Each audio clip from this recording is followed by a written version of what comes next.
Merhabalar sevgili dostlar. Yine bir bayram sohbeti programında birlikteyiz.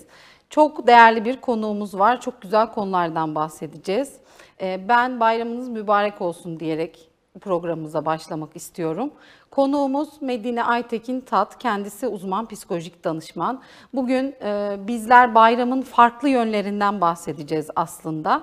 Hep aklımızda güzel şeyler oluyor, güzelliklerle anıyoruz ama bazen yalnızlık duyguları, bazen eksik hissettiğimiz yerler oluyor. Bunlardan hocamızla bahsedeceğiz. İnşallah verimli bir program olsun. Hocam hoş geldiniz. Hoş buldum hocam. Hocam şimdi bayrama farklı bir açıdan aslında bakalım istedik. Biraz böyle konuşulmayanları konuşalım istedik. Bayramlar, kalabalık sofralar, birliktelikler, beraberlikler her zaman gerçekten bize mutlu hissettiriyor mu? Eksik olduğumuz yerler oluyor mu? Biraz buralara değinelim istiyoruz. Bayramın sessiz yükü diyorsunuz yani. Evet.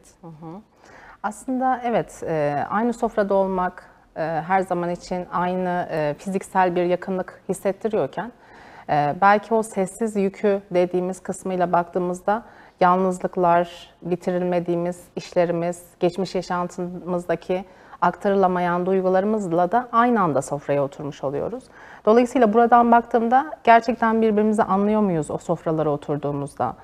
O sofralarda birlikteliği, beraberliği, ait olma hissini yaşıyor muyuz? Buralara bakmakta fayda var. Buna nasıl bakacağız peki? Önemli olan burada bayramları yaşarken kuşakların farklılıklarına, farklı değerlere, geçmiş kırgınlıklarımızı bayramda ne kadar hissediyoruz, ne kadar farkına varıyoruz ve bunu ne kadar görebiliyoruz kısmına belki bakmak gerekiyordur diye düşünüyorum. Burada tabii önemli olan bu yükü, yani işte bu bir yükse ya da bu bir geçmişten gelen bizim aktarımlarımızsa burada önemli olan geçmişi onarmaya yönelik oraları tekrardan revize etmek için tekrardan bakmak, geçmişteki o bize günümüzdeki şu anki masalarımıza eşlik eden duygularımıza, düşüncelerimize temas etmek için kendimizi anlamlandırmaya, ben şu an ne hissediyorum, ben şu an ne yaşıyorum, bunlara bakmaya ihtiyaç duyabiliriz. Peki hocam, hep bayram deyince aklımıza sevinç geliyor tabii ki ama bir de bayramda hatırlanan böyle kayıplar, yaslar var. Yani birisini kaybetmiş bir insan için bir şeyler söyleyecek olsak bayramda bizim kalbimiz o anlamda neye ihtiyaç duyuyor? Aslında yas zamansız bir misafir gibi değil mi hocam? Zamansız, bir anda karşımıza çıkan ve bununla mücadele etmemiz gereken bir yere doğru evrilmiş oluyoruz. Burada önemli olan bayram herkesin aslında normalde görünür kılınan, yani o sofrada, o mekanda, o birliktelikle hareket ettiğimiz yerlerde iyi görünmeye çalıştığımız zamanlardan bir tanesi. Burada böyle dönemlerde kalbimizin en çok ihtiyaç duyduğu şey aslında hep birlikte olmak, hep birlikte o anı yaşama arzusu. Ama burada tabii bir yaz sürecinden geçiyorsa o gittiğimiz yer ya da kendi dünyamızda yaz süreci yaşıyorsak buna öncelikle izin vermemiz gerekiyor. Çünkü yası görmezden gelmek, yası ötekileştirmek ya da hiçbir şey olmamış gibi davranmak ne bize iyi gelen bir yer ne de yanımızdakilere iyi gelen bir tarafta olacak. Burada tabii önemli olan belki bazen bir anıyı paylaşmak, bazen bir duaya eşlik etmek, bazen onunla evet ben de senin yanındayım, seni görüyorum, bu duygunun farkındayım ve seninle birlikte bunu yaşamak istiyorumu hissettirmek her şeyden daha önemli diye düşünüyorum. Çünkü yazda sevgi bitmez. Sevgi kalbimizde kalıcı olarak devam eder. Tabii burada önemli olan bayram genelde şey deriz ya, bayram bir şenliğin varlığıdır. Ama yas da yokluk demek. Yani bu varlıkla yokluk arasındaki bağı kurabilmemiz için o duyguya temas eden her şeyi bizim anlamamız, fark etmemiz ve bununla birlikte eşlik etmemiz gerekiyor. Biz yaz süreci yaşayan birine unut gitsin dercesine bir davranışta bulunmak ya da bunu işte hayat devam ediyor, her şey yolunda, bak bayramlarda bir araya geldik, birlikteyiz gibi şeylerle aslında belki motivasyon cümlesi olarak bunu kullanıyoruz. Belki de o andan, o olumsuz durumdan onu çıkarmak için bunları söylüyoruz. Belki iyi niyetimiz var ama bunu yakın zamanda, yakın geçmişte yaşanan bir yaz sürecini nitelendirmek, bu şekilde ifadelerde bulunarak o yası görmezden gelmek ne yası yaşayan kişiye ne de bize fayda sağlayacak bir tarafta değildir. Burada önemli olan ben seninle bu yokluğu anlıyorum, ben seninle bu yokluğun farkındayım ve senin yanındayımı hissettirmek. İlla bir söylem olmak durumunda da değil. Varlığımızı orada her anlamda hissettirmek önemli olacaktır. Belki sadece bir dokunuş, belki sadece bir bakışla bile bu duygu karşı tarafa geçebiliyor zaten. Yasın zaten en çok regüle edebileceğimiz yeri biliyorsunuz ki anılarımızı paylaşmak. O yası yaşadığımız kişi, kimse, onunla yaşadığımız güzel anıları, onunla yaşadığımız güzel kareleri, fotoğrafları anımsatmak ve ona yönelik olumlu hikayelerle ona eşlik etmek daha sağlıklı olan bir tarafta olacaktır. Kesinlikle. Bir de şey vardır ya hocam, hep mesela böyle çok yakınını kaybeden insanlar derler, işte annemin eksikliğini, babamın eksikliğini veya işte kardeşimin eksikliğini işte bayramda daha çok hissettim veya düğünümde daha çok hissettim. Yani sanki böyle özel ve güzel günlerde belki rutinde görünmeyen veya hissedilmeyen duygular biraz daha fazla ön plana çıkıyor ve o eksiklik daha fazla hissediliyor. Çünkü insan sevincinde de üzüntüsünde de hani yanında sevdiğiyle o anı paylaşmak istiyor ve bayram belki de o zamanlardan birisi. Yani birileri seviniyor, evet çok güzel bir ortam var ama birileri de o eksiklik duygusunu belki de had safhada o gün o anda yaşıyor. Çünkü diğer zamanlarda o kişi yanındaydı, onunla birlikte o bayram sabahına hazırlanıyorlardı ve daha öncesinde, daha sonrasında o hayatlarına eşlik ediyordu. Ama birden o soğuk yüzüyle, yasın soğuk yüzüyle karşılaştıkları belki ilk bayram, belki 5. bayram bilmiyoruz, belki de 20. bayram bilmiyoruz ama her seferinde o bayramlar, o düğünler, o belki birlikteliği yoğun hissettiğimiz zamanlarda daha yükü, o yasın yükü daha hissedilebilir, daha görünür bir hale geliyor. Görünür hale gelmesinin sebebi aslında bayramın normal yaşantımızdan farklı bir davranışa bürünmesi halidir. Yani biz normalde yaşantımızda, hayatın akışındayken yası hatırlamayız ya da unutmayız evet ama hatırlama noktasında ya da günümüze dahil etme noktasında bir tık geride kalabilir. Arka planda yası hissederiz ama arka planda kalır. Telefonun arka ekranı gibi düşünelim. Ama bayramda çok görünür bir hale gelir yas. Çünkü yok olan bir kişi var ve onun belki yapması gereken şeyler, belki onun söylediği cümleler, belki onun anlattığı hikayeler hep o herkes bir araya geldiğinde, herkes birlikteliği, beraberliği yoğun hissettiği zamanlarda gün yüzüne çıkar. Peki hocam, programın girişinde sessiz yük dediniz ya, çok hoşuma gitti. Aslında bu yüzden bence bu program çok değerli konuştuğumuz konu açısından. Çünkü bayrama başka bir bakış açısı. Bu yüklerin arasında biraz böyle özellikle kadınların bence hissettiği bazı zihinsel ve duygusal yükler var. Biz belki bunu kadın olduğumuz için daha iyi anlıyoruz diyelim. Ama izleyicilerimize de bir çerçeve olması açısından bu yükleri kimler fark ediyor, kim anlıyor veya bu yükleri nasıl hafifletebiliriz? Biraz bu yüklerden konuşacak olsak neler söylersiniz? Evet, sessiz yükü dediğimizde kadınlar zaten başı çekiyor diye düşünüyorum. Çünkü birçok kadın için sadece bayram şenlikli, neşeli, birliktelikli, beraberlikli bir şeyden ziyade arka planda baktığımızda yüklerin en yoğunlaştığı zamanlar.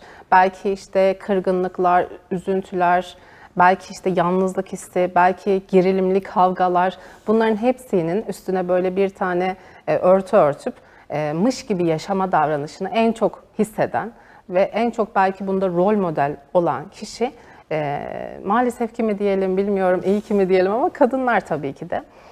Sofralar hazırlanır, evler düzenlenir, çocuklar düşünülür. Bunların hepsinde aslında sorumluluğu bayrak olarak başta taşıyan kadınlardır tabii ki de. Kadınlar bayramın hem hazırlayıcısı hem de o yükü çeken tarafı diyebiliriz bu açıdan baktığımızda. Sofra kurulmadan önceden başlayan bir serüven vardır. Sofra kurulduktan sonra ve gün bitene kadar o sorumluluğu her köşesinde, işte insanları organize etmek de dahil olmak üzere her köşesinde eşlik ettikleri ve bitmeyen bir emek vardır diyebiliriz. Bu yük bazen anne olmanın, bazen gelin olmanın, değil mi? Yüküne de eşlik eden bir taraftadır. Bazen yenge olma. Bazen yenge olmanın. Çok hayatta farklı roller var tabii ki. Evet, Bizim yani o yükleri rollerimiz sırtlandığımız. ve toplumsal bize aktarılan roller de burada önemli olan. Belki işte orada anne olmanın yükü şöyle olmam gerekiyor. Çünkü benden beklentiler bunlar. İşte bayramda benden beklentiler bunlar. Çünkü normalde benden beklentiler var. Bir de bayramda benden beklentiler var. Aynı şekilde gelin olmanın hakeza o bayram beklentileriyle normal hayattaki beklentileri arasında dağlar kadar fark var biliyorsunuz. Buralara baktığımızda önemli olan anlaşılmak, belki anlaşılmayı hissetmek, belki o arkadan dönen, o organizasyonu yöneten, yönlendiren, o dümene geçen kadınlara ben buradayımı hissettirmek, seni görüyorumu hissettirmek kadınlarımızın yükünü oldukça hafifletecektir. Çünkü genelde bayramlarda biliyorsunuz ki kadınlar yapıştırıcı güce de sahiptir. Yani o kırgınlıklar, küskünlükler varsa oralarda mücadele eden, oralarda bir şeyleri taş üstüne koymaya çalışan ve her seferinde eğer o olumsuzluğu atlatamıyorsa her seferinde de bununla mücadele etmekten geri durmayan şeklinde nitelendirebiliriz. Tabii burada önemli olan senin yükünü fark ediyorumu bu bayramda belki kadınlara buradan da söylemiş olalım kadınlarımıza hissettirmek. Yani evet bir şeyler yapıyorsun, bir şeyleri farkında olarak ya da olmayarak bir görev, bir vazife bilinciyle yapıyorsun. Ama ben bu çabanı, bu sessiz yükünü görüyorum demek, bunu sadece kelime olarak değil davranış olarak da hissettirmek önemli olacaktır diye düşünüyorum. Tabii burada kadınların emeğinin sadece teşekkürle değil, davranışla da taşlandırılmak, onların yüklerini paylaşarak da taşlandırmak önemli olacaktır diye düşünüyorum. Burada önemli olan hem duygusal anlamda onları beslemek hem de farkındalığını, yani evet şunları yapıyorsun, günlük rutinde yapıyorsun, bayramda ekstra yaptıkların var. Bunu görüyorum demek herkesin hoşuna gider diye düşünüyorum.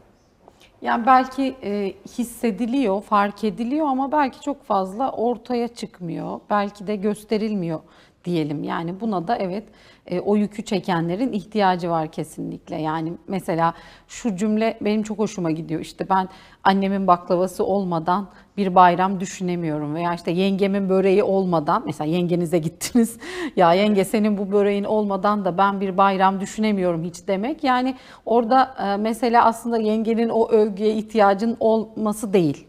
Ama bir şeylerin biraz takdir edilmesi, belki söylemlerle, belki davranışlarla ön plana çıkartılması gerekiyor. Kesinlikle. Peki hocam biraz böyle arka plandaki şeylerden bahsedince heyecanlandım aslında. Şimdi kadınlar dedik. Çocuklar peki? Çocuklarda genel olarak hani bayram ve çocuk deyince aklımıza gelen şeyler şeker, harçlık. Yani bayram için şimdi çocukların yaşayabileceği harçlık ve şeker dışında bizim onlara hissettirebileceğimiz neler var? Biraz çocuklar açısından değerlendirirsek bayramı neler söylemek istersiniz? Çocukların dünyasından bakabilmek gerekiyor öncelikle diye düşünüyorum. Çocuk sabah uyandığında her gün bir masal yazar. Bayram da çocuklar için bir masaldır. Burada önemli olan o masalı nasıl şekillendirebiliyoruz, nasıl yazabiliyoruz, onun dünyasında nasıl o masalı nitelikli, daha özverili, daha güzel hale getirebiliyoruz. Önemli olan burası. Burada tabii o masalın içerisindeki başroller kimler, nasıl yönerge verecekler çocuğa ve bu konuda çocuğu bayramda aktif rol alabileceği, bayramda o çocuğun neşesini, coşkusunu yoğun hissedebileceği tarafa çevirmek de bizlerin elinde. Burada hayatı anlamlandırmaya çalışan çocuklar da bayramı da anlamlandırmaya çalışacaklar. Çocukluk yaşantılarından itibaren aslında gördükleri bir bayram hazırlığı, temizliği, coşkusu, işte heyecanı söz konusu. Ama bayram sabahı geldiğinde herkes bir role bürünüyor ve bir şeyler yapmaya çalışıyor. bir çift gözün bizi takip ettiğini her koşulda unutmamak gerekiyor. Yani bayram öncesindeki o bayram hazırlığı sürecini de coşkuyla, neşeyle yapmaktan bahsediyorum. Çünkü oralar biraz böyle kaotik bir kısma doğru bazen, hatta çoğu zaman evrilebiliyor.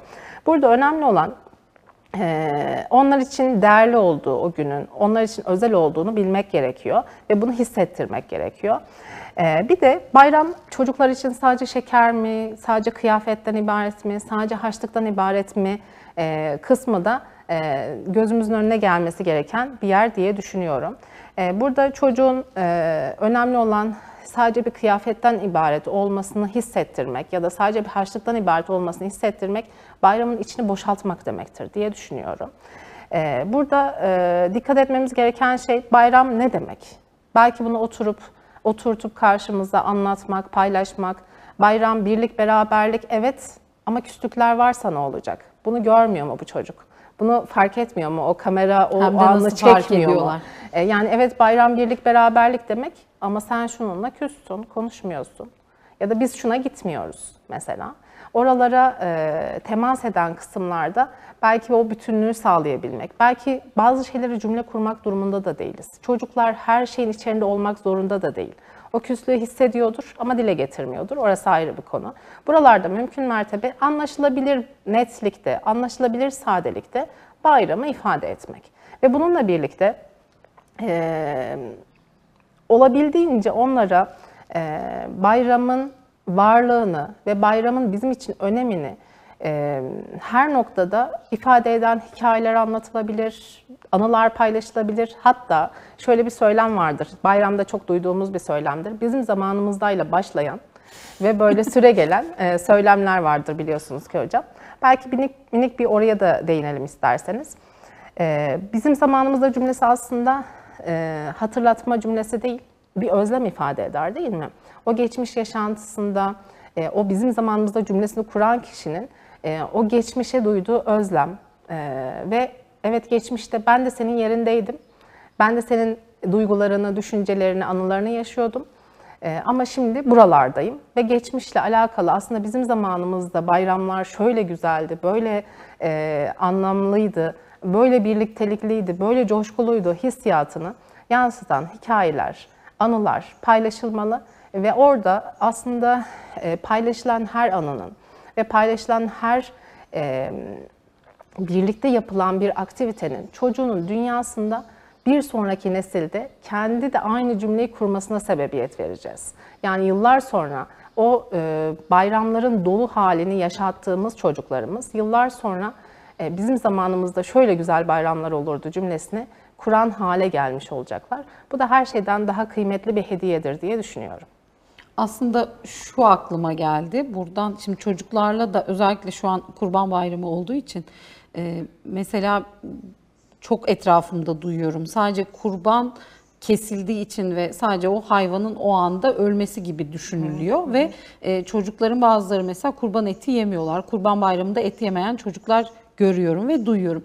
Bu anlamda hem çocuklara anlatmak açısından hem de gerçekten bu anlamı kendi ruhumuzda yaşamak noktasında. Şimdi kurban sadece gerçekten kesilen bir hayvan mı? Yoksa psikolojik anlamda yani nelerden vazgeçiyoruz, biz neleri bırakıyoruz kendi içimizde? Bu anlamda birazcık psikolojik açıdan değerlendirmiş olsak kurban noktasında neler söylemek istersiniz?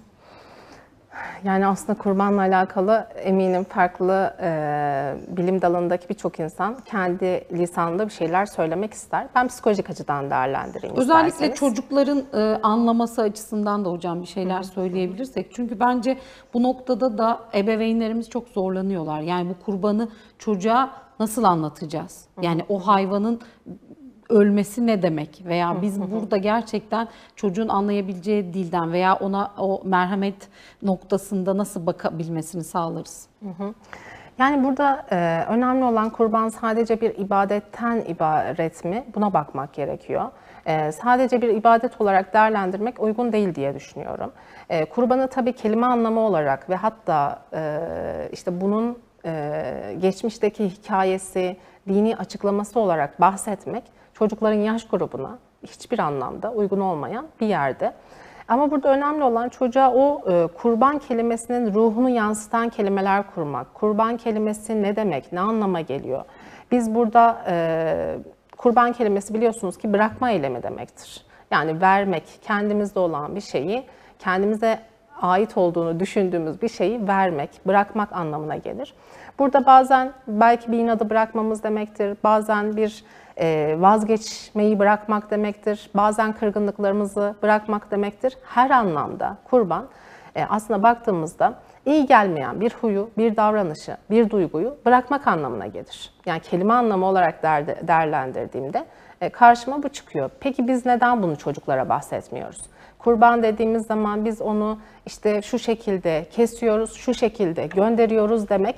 Çocuğun dünyasında neden kesiyoruz, neden gönderiyoruz, neden zarar veriyoruz gibi daha korkutucu, daha belki işin içinden çıkılmaz bir hale gelen hikayeler, belki gece rüyaları, belki yaş grubuna göre söylüyorum. Farklı bir şekilde onu anlamlandırmaya çalışacak. Çünkü söylediğimiz her şeyi anlamlandırmaya çalışan çocuk, kurbanı da anlamlandırmaya çalışacak ve nedenini, niyesini sorguladığında önemli olan oralarda tamam bu kadar anlattım, daha ötesini bilmene gerek yok ya da tamam bu konuyla alakalı soru sorma gibi kaçışlardan ziyade her sorulan soruya cevap vermek ve her sorulan soruya sade ve net bir şekilde, daha gerçekçi bir şekilde cevap vermek önemlidir.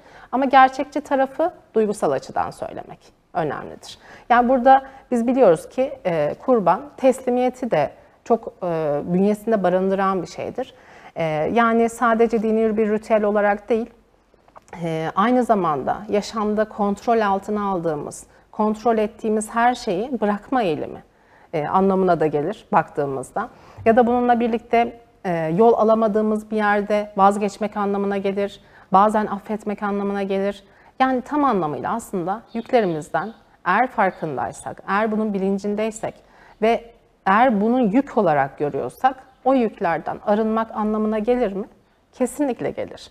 Bunu hissettirdiğimizde, bunu anlattığımızda, bunu o yaş grubuna uygun bir şekilde ifadelerde bulunduğumuzda, yani bu bir işte bırakmak, bir kendimizden olan bir şeyi hediye etmek, kendimizden olan bir şeyi çevremizdeki insanlara vermek dediğimizde çok mantıklı gelecektir. Her yaş grubu için böyle, 2 yaş üstü diyelim, bu şekilde söylemek daha o kurbanın içinin dolu halini de çocuğumuza anlatmaya çalışmak anlamına gelmektedir diye düşünüyorum. Biliyorsunuz ki kurban aslında ruhsal bir temizlik anlamına da gelmektedir. O yüzden buralarda mümkün mertebe çocuğun yaş grubuna uygun kelimeler seçerek ona uygun hikayeler bile kendimiz yazıp üzerine konuşmalar gerçekleştirebiliriz. Önemli olan burada kurban yönüyle baktığımızda dışsal bir öğe ya da dışsal bir ifadeden ziyade içsel bir yolculuğun da karşılığı olduğu için burada önemli olan içsel kısmını çocuklarımıza ifade edebilmek diye düşünüyorum. Ve önemli olan bu bayramda biz o dışsal yolculuğumuzdan ziyade içsel kısmımızda kendimizi nasıl sorguladık, nasıl değerlendirdik, geçmişin hangi yüküne temas ettik ve neyi bırakmaya karar verdik? Biz bu bayramda neyi kurban etmeye karar verdik? Buna bakmak gerekiyor diye düşünüyorum. Çok güzel. Yani aslında böyle gerçekten anlamını anlayabilsek ve çocuklarımıza anlatabilsek başka bir boyutta pencereler açılıyor ve çocuklar belki çok daha farklı yaşayacaklar bayramı diyelim. Peki hocam çok güzel şeylerden konuştuk. Çok güzel noktalarda kendimize dokunduk aslında ama mesela herkes bu beceriye sahip değil. Biz gerçekten mesela bu programdan bir son olarak böyle bir mesaj verecek olsak bu bayramda izleyicilerimiz için biz kendimize ne verebiliriz, neyi hediye edebiliriz yani duygusal anlamda? Neyi düşünerek bu duygularla bayramı geçirebiliriz? Yani buna belki birçok şey söylenebilir ama kısa bir özet olarak bahsetmiş olayım. En kıymetli hediye sanıyorum bir kalbi, bir duyguyu fark etmek, farkına varmak, o duyguyla temas etmek, birinin gözlerine bakıp seni görüyorumu hissettirmek. Bunu sadece söylem olarak söylemiyorum çünkü hissettiğimiz şeyleri unutmamız yıllar geçse de mümkün olmayan, işte şu kişiyle şu anıyı yaşamıştım diyebileceğimiz çocukluk anılarımız haline gelmiş oluyor. Şu an size sormuş olsam şu kişiyle hangi güzel anınızı hatırlıyorsunuz diye bir sürü bir şeyler anlatabilirsiniz. O yüzden görüyorumu söylemekten ziyade davranışsal olarak hissettiğimiz zamanlar geçirmek, gerçekten dinlemek, kalpten dokunmak, kalpten bir selam vermek, çok hiç tanımadığımız birisi olabilir, çok değer verdiğimiz birisi olabilir ya da gerçekten görmek istemediğimiz birisi olabilir. Buralarda mümkün mertebe sessiz kalan, gözyaşları varsa onları görebilmek, dinleyebilmek, buralar önemli. Yük taşıyan bir omuza belki hafifçe dokunmak ve ben buradayım, yanındayım, sana yardımcı olacağım diyebilmek belki her şeyden daha kıymetlidir diye düşünüyorum. Ve belki de en önemlisi kendimize şefkatle yaklaşabilmek. Bunu her zaman atlıyoruz. Her zaman hayatın koşturmacasında kendimizi görmediğimiz, evet sorumluluklar var, yapılması gereken şeyler var, getirilmesi gereken vazifeler var, bırakılması gereken şeyler var. Ama bunu kim yapacak? Bu kime ait bir duygu? Bu kime ait bir düşünce? Buraları genelde kendimize bile ifade etme noktasında zorluk çektiğimiz bir tarafa doğru evriliyor. O yüzden mümkün mertebe buralarda kendimize şefkatle yaklaşmak her şeyden daha kıymetlidir diye düşünüyorum. Bunlar bayramın gerçek hediyeleridir diye bir düşüncem var, kanaatim var. Çünkü bazen en çok ihmal ettiğimiz yer genelde kendimiz oluruz. O yüzden mümkün mertebe bayramların sadece başkalarıyla değil, kendimizle temas edebileceğimiz de güzel bir an olduğunu unutmamak gerekir. Çok güzel söylediniz hocam. İnşallah gerçekten kendimizi daha ön planda, kendi duygularımızı ve karşı tarafın duygularını daha iyi anlayabildiğimiz bayramlar geçirelim diyelim. Ağzınıza sağlık. Programımızın sonuna geldik. Çok güzel konulardan bahsettik. Aslında çok da konuşulmayan, daha belki arka planda kalan, belki konuşmaya cesaret edemediğimiz birçok noktaya aslında değindiğimizi düşünüyorum. Bu anlamda yüreğinize sağlık, ağzınıza sağlık. Tekrar programımıza konuk olduğunuz için teşekkür ediyoruz. Ben teşekkür ediyorum. Şimdiden herkese iyi bayramlar diliyorum. Evet sayın seyirciler. Çok güzel konulara değindik. Medine hocamın sohbetinden ve konuşmasından sonra ben de son olarak şöyle söyleyeceğim. Hem kendimize hem de çocuklarımıza daha öz şefkatli olduğumuz, bu öz şefkat duygusunu daha fazla birbirimize yansıttığımız, duygusal anlamda bu yükleri daha görebildiğimiz ve karşı tarafa hissettirebildiğimiz nice bayramlara diyelim. Hoşça kalın, sevgiyle kalın.